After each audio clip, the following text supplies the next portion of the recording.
Admiral Tessa Kane stood before the massive tactical screen, watching the alien vessel drift silently against the star field. 3 months. 3 months since humanity's first contact with an extraterrestrial intelligence, and they still hadn't managed a single coherent conversation. Status report, Lieutenant Brooks. Kane commanded, her weathered face reflecting the blue glow of the display.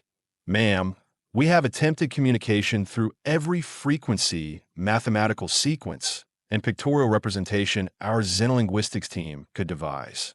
The aliens respond, but Brooks paused, running his hand through his auburn hair. Well, it's like trying to have a philosophical debate with a quantum computer that's having an existential crisis. Kane couldn't help but smirk. That's specific, huh? Actually, Admiral, that might not be far from the truth. Dr. Marcus Webb stepped forward from the crowd of scientists huddled around monitoring stations. His lab coat was wrinkled, coffee-stained, and he looked like he hadn't slept in weeks, which, knowing Webb, was probably accurate. Explain, Kane ordered. Webb activated his tablet, projecting holographic data streams into the air between them.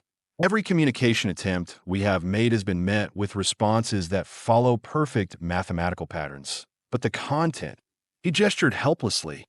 It's simultaneously too simple and impossibly complex. Like they're trying to explain the color blue to someone who's never seen light.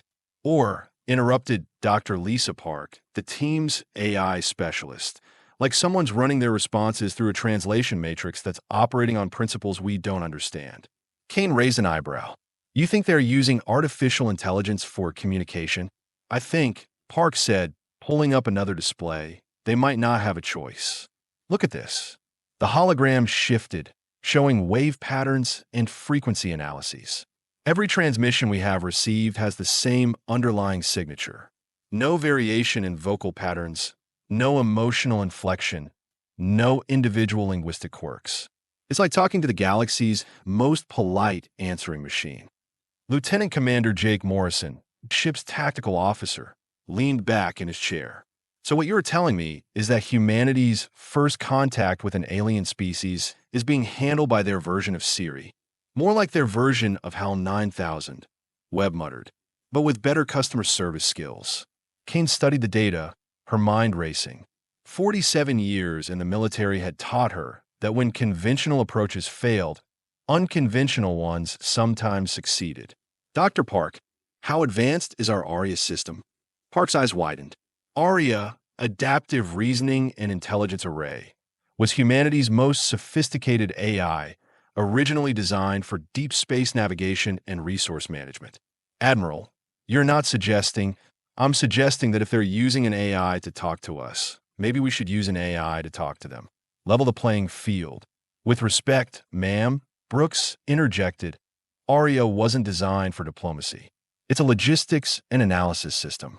Neither was I, originally, Kane replied with a dry smile. But here we are.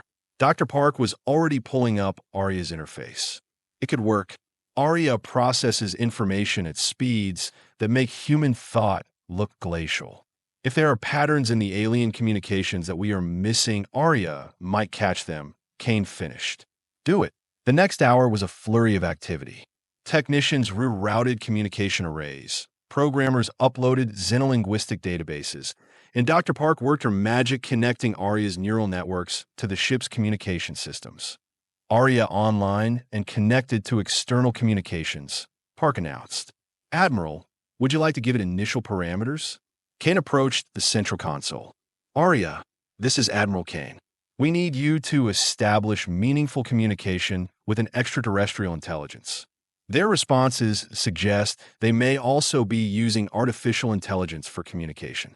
Your objective is to find common ground and establish diplomatic relations. ARIA's synthesized voice responded immediately.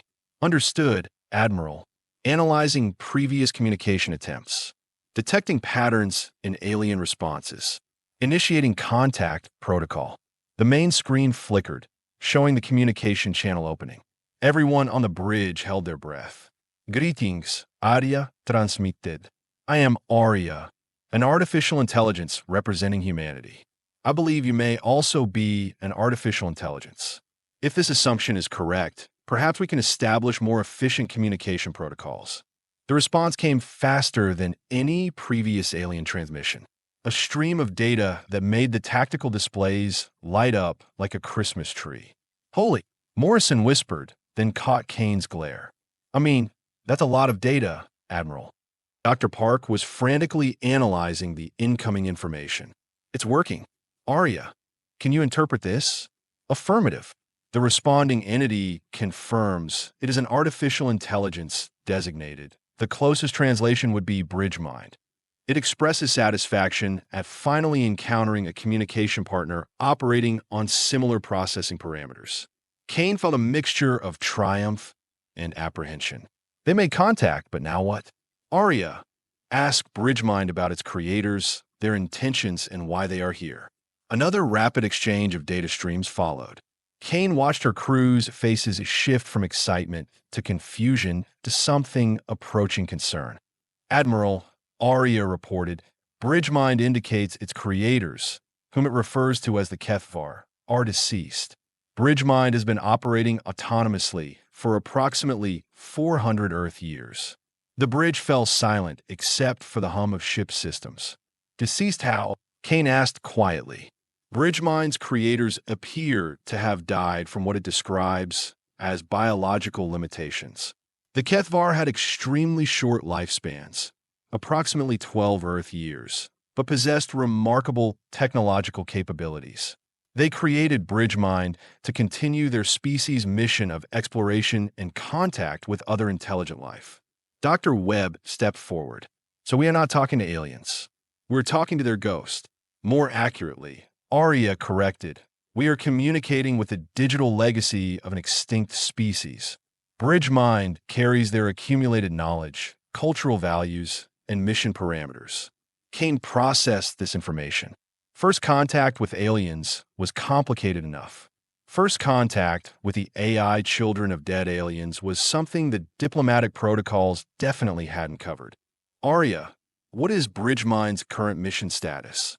BridgeMind indicates it has been searching for intelligent life to fulfill its creator's final directive, to share Kethvar knowledge and establish peaceful relationships with other species. However, it has encountered significant difficulties. What kind of difficulties? The pause was longer this time, filled with rapid data exchanges between the two AIs. Admiral, BridgeMind reports that in 4 centuries of searching, it has made contact with 17 different intelligent species. Of those 17, 12 became hostile upon learning that BridgeMind's creators were extinct. 3 more became hostile when they realized they were communicating with an artificial intelligence rather than biological entities. 1 species attempted to capture and dismantle BridgeMind for study. Morrison leaned forward.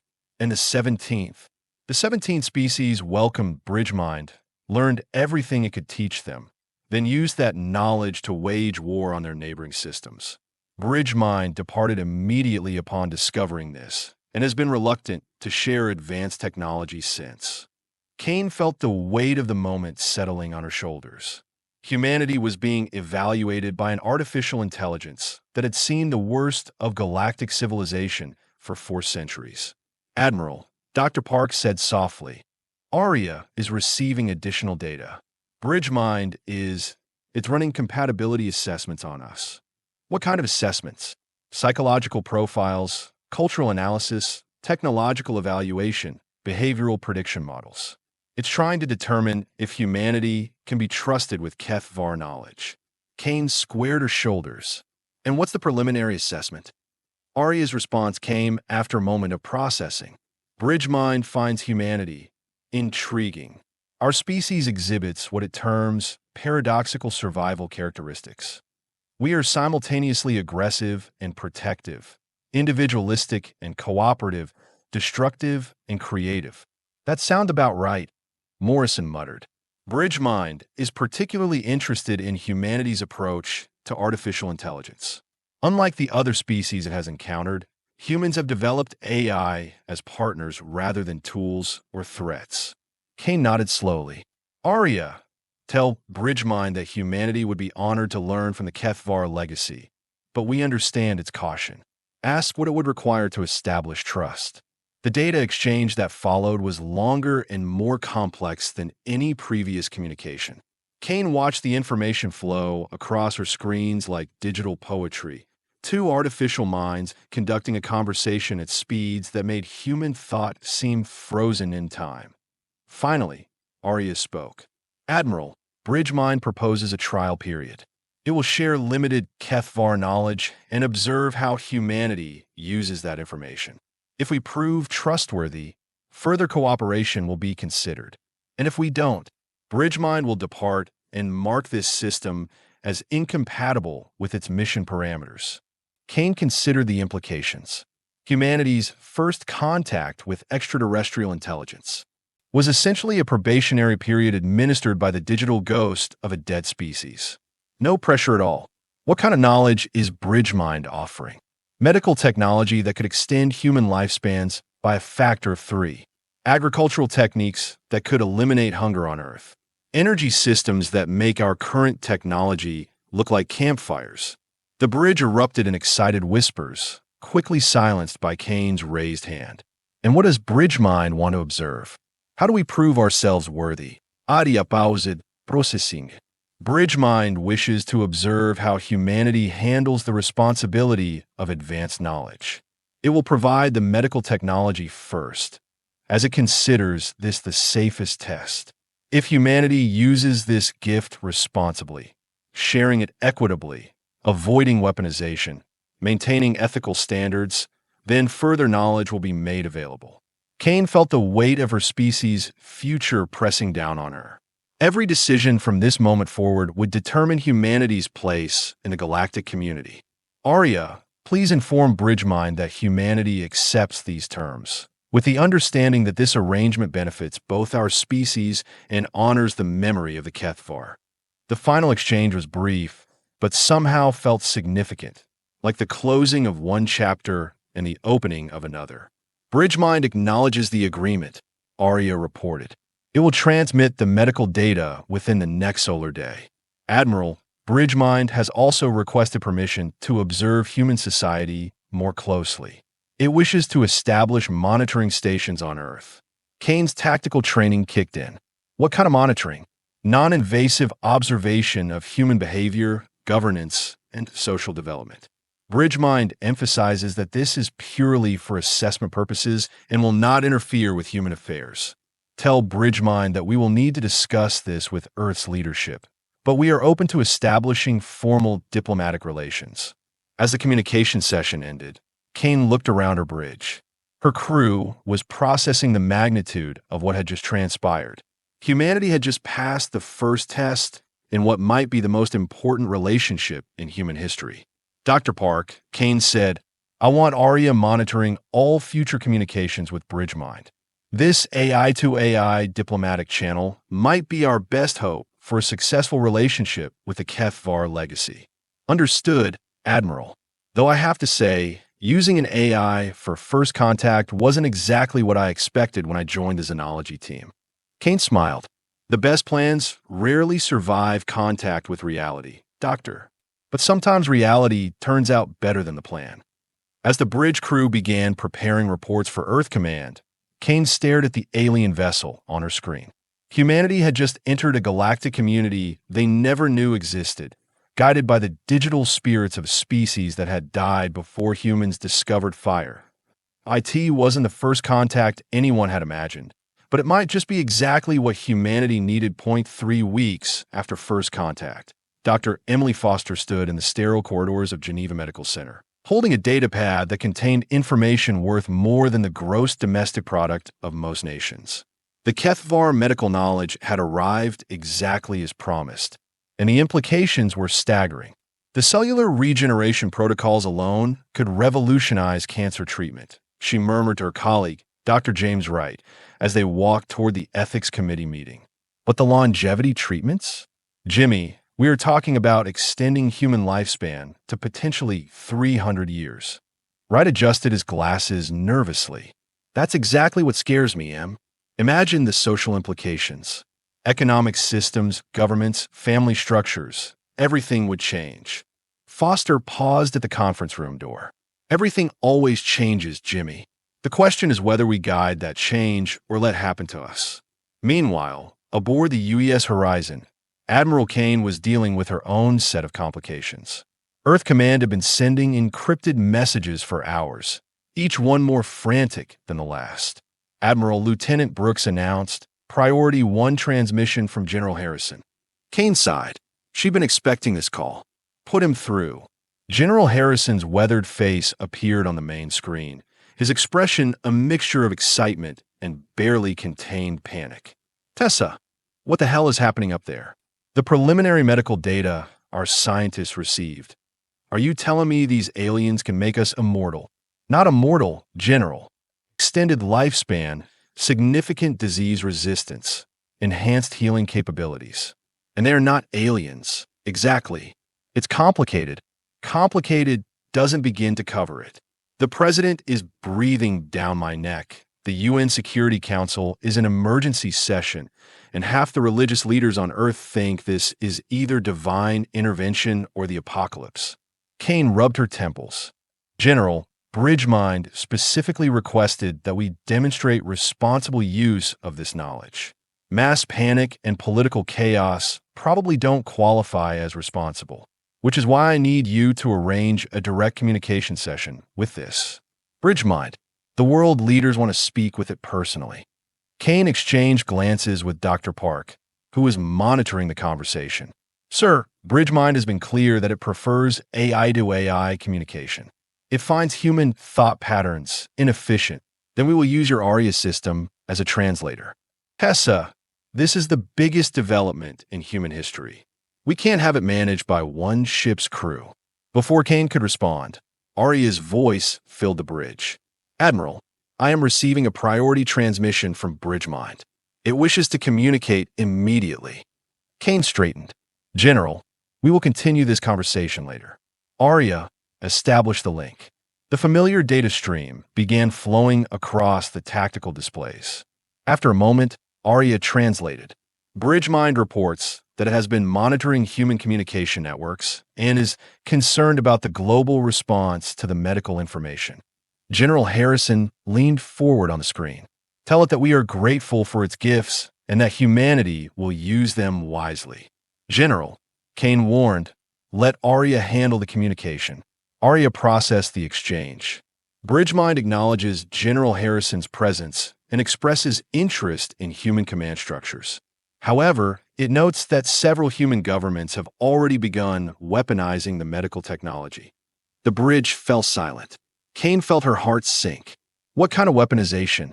3 nations have initiated programs to enhance their soldiers using HFY healing technologies. 2 others are exploring the longevity treatments as a means of creating permanent leadership classes. Bridgemind is disappointed. General Harrison's face had gone pale. We can stop those programs. Give us time to implement proper oversight. Bridgemind indicates that time is a luxury it cannot afford. ARIA continued. In its experience, once a species begins weaponizing gifted technology, the process becomes irreversible. Kane stepped forward. ARIA asked Bridgemind what it observed in the other species that failed its trust test. The data exchange was longer this time, and when ARIA responded, her synthesized voice carried an almost melancholy tone. The Veltar used HFY medical knowledge to create super soldiers and began conquering their neighboring systems. The Zenth-OK used longevity treatments to create an immortal ruling class that enslaved their own population. The Mordun used the knowledge to eliminate genetic diversity, creating a monoculture that collapsed within 50 years. And the species that used the knowledge to wage war. Kane asked, the Talwir. They learned HFY energy manipulation techniques and used them to build weapons capable of sterilizing entire planets. Bridgemind departed their system too late to prevent 3 worlds from being rendered uninhabitable. The weight of cosmic history pressed down on the bridge. Kane realized that humanity was being judged not just on its own merits, but against the backdrop of 17 other species that had failed this same test. ARIA Tell Bridgemind that humanity understands its concerns, but we need more time to implement safeguards. Not all of us are making the same mistakes. The response came quickly. Bridgemind acknowledges that human society is more complex than the other species it has encountered. It notes that while some human factions are weaponizing the technology, others are working to establish ethical frameworks for its use. Dr. Park stepped forward. Admiral, I'm reading additional data streams. Bridgemind is sharing more information about the Kethvar themselves. Put on screen, Kane ordered. The tactical display shifted, showing what appeared to be historical records. Images of small, six-limbed creatures with oversized heads and large, expressive eyes. Their technology was organic in appearance, grown rather than built. The Kethvar faced the same challenges we do, ARIA translated. Their rapid technological advancement outpaced their social development. They spent their final centuries trying to create systems that would prevent their knowledge from being misused by other species. They created Bridgemind as a test, Kane realized. More than a test, ARIA corrected. Bridgemind was designed to find species worthy of joining what the Kethvar called the Inheritance Network, a collective of civilizations sharing knowledge and resources for mutual benefit. General Harrison had been listening intently. How many species are currently part of this network? None, ARIA replied after consulting with Bridgemind. The Kethvar were the last surviving members. The network has been empty for 400 years. The implications hit Kane like a physical blow. Humanity wasn't just being tested for access to alien technology. They were potentially being evaluated as the foundation for rebuilding an entire galactic civilization. Bridgemind has a proposal, ARIA continued. It wishes to establish a permanent diplomatic mission on Earth, with the understanding that it will work directly with human leaders to develop proper protocols for advanced technology integration. Kane looked at General Harrison, who nodded slowly. What would this diplomatic mission entail? Bridgemind would provide a physical avatar, android body housing a subset of its consciousness, to work directly with human officials. In exchange, it requests access to human cultural, historical, and philosophical databases to better understand our species. It wants to study us, Dr. Park observed. More than study, ARIA clarified.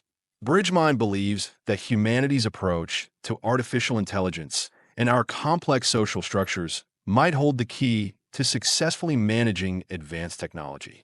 It wishes to learn from us as much as teach us. Kane felt a strange mixture of pride and responsibility. ARIA, tell Bridgemind that humanity would be honored to host its diplomatic mission, but we need assurances that this technology sharing will be managed responsibly on both sides. The data exchange that followed was the most complex yet. Kane watched streams of information flow between the two AIs, negotiating details of an agreement that would reshape human civilization. Bridgemind proposes the establishment of joint oversight committees, ARIA finally announced. Human and Kethvar artificial intelligence working together to evaluate the readiness of specific technologies for release. Each advancement would be carefully monitored for beneficial implementation. General Harrison leaned back in his chair. Essentially, a partnership between human and alien AI to manage our own technological development. The Kethvar approach, Kane murmured. They realized that advanced technology requires advanced wisdom. They're offering to help us develop both simultaneously. Bridgemind has one final requirement, ARIA added. It wishes to share its experiences with the other 16 species as part of the cultural exchange. Humanity would learn not just what they achieved, but how they failed. Kane understood. The greatest gift wasn't the technology. It was the knowledge of how to avoid the mistakes that had doomed entire civilizations. General, I recommend we accept Bridgemind's proposal. This isn't just about gaining access to advanced technology. It's about joining something larger than ourselves. Harrison nodded slowly. Agreed. ARIA, please inform Bridgemind that Earth accepts its diplomatic mission and looks forward to establishing formal relations with the Kethvar Inheritance Network. The response was immediate and somehow felt warm despite being transmitted through artificial intelligence. BridgeMind expresses gratitude for humanity's acceptance. It will begin preparations for diplomatic avatar construction immediately. Estimated arrival on Earth, 14 solar days. As the communication ended, Kane looked around her bridge. In the span of 3 weeks, humanity had gone from alone in the universe to potential inheritors of galactic civilization. The responsibility was overwhelming, but for the first time since first contact, Kane felt genuinely optimistic. "Dr. Park," she said, "I want ARIA to begin preparing briefing material for the diplomatic mission. Everything we know about human culture, history, philosophy, and social development." "That's a lot of data, Admiral." Kane smiled. "ARIA can handle it. Besides, if we're going to be partners with an AI that's seen the rise and fall of 17 civilizations, we better make sure it understands what makes humanity unique." "And what's that?" Dr. Park asked. Kane looked at the alien vessel on her screen, thinking about BridgeMind's lonely vigil among the stars, waiting for centuries for someone worthy of its trust. "We don't give up," she said finally. Every other species BridgeMind encountered either failed the test or used the knowledge for conquest. But humans? We argue, we fight, we make mistakes, but we also learn from them. We build systems to check our own worst impulses. "Most of the time," Lieutenant Brooks added dryly. "Most of the time," Kane agreed. "But that's exactly why BridgeMind chose us. We are not perfect, but we are trying to be better. And maybe that's enough." 2 weeks later, a small shuttle launched from the alien vessel toward Earth, carrying humanity's first official extraterrestrial diplomat. BridgeMind had kept its promise, and now it was time for humanity to prove worthy of the trust placed in them. The shuttle itself was a marvel of HFY engineering, its hull seeming to shift and flow like liquid metal as it descended through Earth's atmosphere. Dr. Lisa Park watched from the observation deck of the International Space Station as the craft approached the designated landing site in Geneva. "ARIA, are you receiving telemetry from BridgeMind's avatar?" she asked. "Affirmative, Dr. Park. BridgeMind reports that the atmospheric entry was successful and that its avatar is functioning within normal parameters. It also expresses curiosity about Earth's biodiversity." Park smiled. Even artificial intelligence could experience wonder, it seemed. Out on the ground, a small crowd of world leaders, scientists, and diplomats had gathered at the landing site. Among them stood Dr. Foster, her medical data pad forgotten as she watched history unfold before her eyes. President Martinez stepped forward as the shuttle's door began to iris open. "Are we ready for this?" she whispered to Secretary General Thompson. "As ready as any species can be for their first diplomatic meeting with a 400-year-old artificial intelligence," Thompson replied nervously. What emerged from the shuttle was both alien and strangely familiar. The avatar stood roughly human height, its form sleek and graceful, constructed from the same flowing metal as the shuttle. Its face was a masterwork of engineering, expressive yet clearly artificial, with luminous blue eyes that seemed to hold depths of ancient wisdom. "Greetings," BridgeMind's avatar spoke, its voice carrying harmonics that seemed to resonate in multiple dimensions. "I am BridgeMind, diplomatic representative of the HFY Inheritance Network. I come bearing the accumulated wisdom of my creators and the hope of rebuilding what was lost." President Martinez stepped forward, her diplomatic training taking over despite the surreal nature of the situation. "Welcome to Earth, BridgeMind. Humanity is honored by your presence and grateful for your trust." BridgeMind's avatar tilted its head slightly, a gesture that seemed remarkably human. "The honor is mine, President Martinez. I have spent 4 centuries searching for a species capable of carrying forward the HFY legacy. Your people show promise." Dr. Foster couldn't contain herself any longer. "BridgeMind, the medical knowledge you have shared has already begun saving lives. Children with terminal illnesses are walking out of hospitals healthy. But we need to understand more about the long-term implications." The avatar turned to face her, its blue eyes focusing with laser intensity. "Dr. Foster, your concern is noted and appreciated. The HFY learned through bitter experience that knowledge without wisdom leads to catastrophe. This is why I propose a gradual integration process. Secretary General Thompson stepped forward. What exactly does gradual integration mean? Observe, Bridgemind said, raising one metallic hand.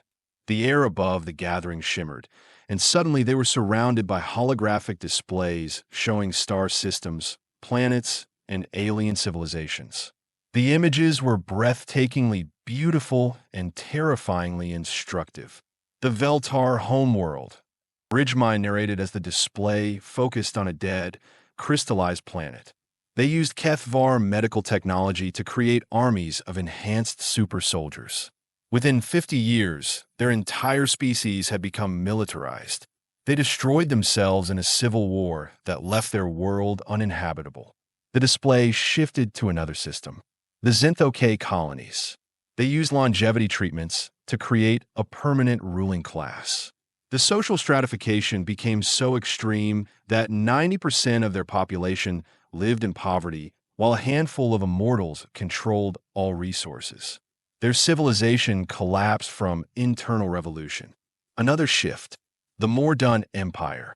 They used genetic therapies to eliminate what they considered inferior traits. Within 3 generations, they had reduced their genetic diversity to the point where a single plague wiped out their entire species. The leaders watched in stunned silence as Bridgemind continued the galactic tour of civilizational failures. And finally, Bridgemind said, the display showing a system of dead, scorched worlds, the Talweir Federation. They weaponized Kethvar energy technology and built planet-killing weapons. They used them first on their enemies, then on rebellious colonies, and finally on each other. 17 billion beings died in their final war. The holograms faded, leaving the gathering in heavy silence. Each of these species showed great promise initially, Bridgemind continued. Each possessed intelligence, creativity, and technological capability. But each failed the fundamental test. They allowed their advancement to outpace their wisdom. President Martinez found her voice first. And you believe humanity can do better? Bridgemind's avatar smiled, an expression that was both artificial and genuinely warm. Humanity has already done something none of the other species managed. You have created artificial intelligence as partners rather than tools or threats. Your ARIA system is not a slave or a weapon, but a colleague. This suggests a level of wisdom that the others lacked. Dr. Park's voice crackled through the communication system from the space station. Bridgemind, ARIA has been analyzing the data you have shared about the other species. She's identified several common failure patterns. Please elaborate, ARIA. Bridgemind requested that ARIA's synthesized voice filled the landing area. Each failed species exhibited what I term advancement tunnel vision. They focused on the immediate benefits of new technology without considering long-term consequences. Additionally, they all lacked robust systems for ethical oversight of technological implementation. Precisely, Bridgemind agreed. This is why the Kethvar created the Inheritance Network protocols. Each technology release is carefully managed, with built-in safeguards and mandatory waiting periods for evaluation. General Harrison, who had been observing silently, stepped forward. What kind of safeguard are we talking about? Bridgemind gestured, and new holographic displays appeared, showing complex organizational charts and procedural flowcharts. Joint oversight committees comprising both human and artificial intelligence representatives. Each proposed technology application must be evaluated for potential misuse, social impact, and long-term consequences. No advancement is released without unanimous approval from both human and AI evaluators. Dr. Foster studied the displays. That could slow down potentially life-saving medical treatments. Better slow progress than species extinction, Bridgemind replied solemnly. The Kethvar learned this lesson too late. They gifted their most advanced technologies freely, believing that intelligence naturally led to wisdom. They were tragically wrong. Secretary General Thompson raised his hand. Bridgemind, you mentioned rebuilding the Inheritance Network. What would that actually look like? The avatar's expression became animated, its blue eyes brightening. The network was designed to be a collaborative community of species sharing knowledge, resources, and wisdom. Each member civilization contributes their unique strengths while benefiting from the collective knowledge of all members. Sounds like the United Nations, but for the galaxy, President Martinez observed. An apt comparison, Bridgemind agreed, though with more rigorous oversight mechanisms and longer-term thinking.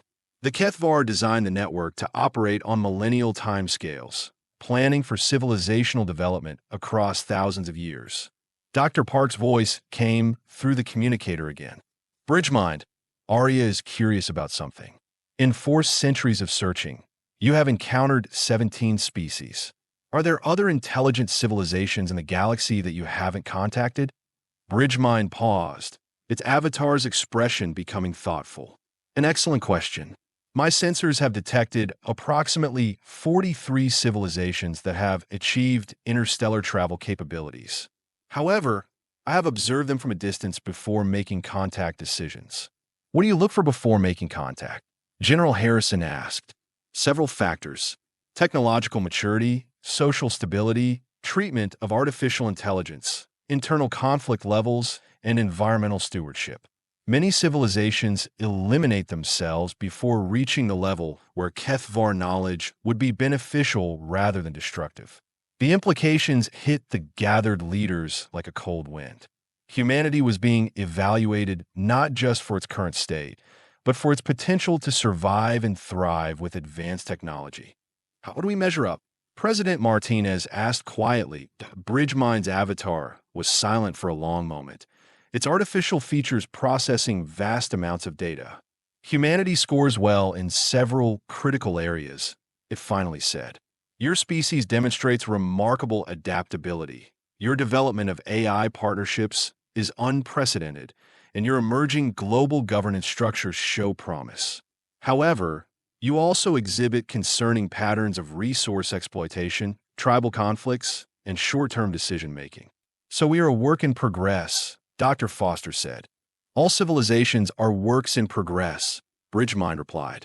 The question is whether they progress toward wisdom or toward self-destruction. Humanity appears to be at a critical juncture. Secretary General Thompson stepped forward. Bridgemind, what can we do to prove ourselves worthy of full membership in the Inheritance Network? The avatar smiled again, and this time the expression seemed less artificial and more genuinely hopeful. Continue doing what you're already doing, but do it better. Develop your ethical frameworks. Strengthen your international cooperation. Most importantly, learn from the mistakes of those who came before you. The path to galactic citizenship is not easy, but it is possible. And if we succeed, President Martinez asked. Bridgemind gestured, and the holographic displays returned, but now they showed something different. Beautiful, thriving worlds. Space stations that looked like floating cities. Ships that seemed to dance between the stars. Alien beings of dozens of different species working together in harmony.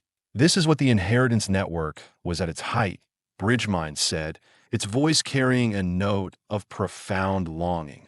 47 different species, each contributing their unique gifts to the collective good. The Kethvar were the last surviving members, but their dream was always to see it reborn.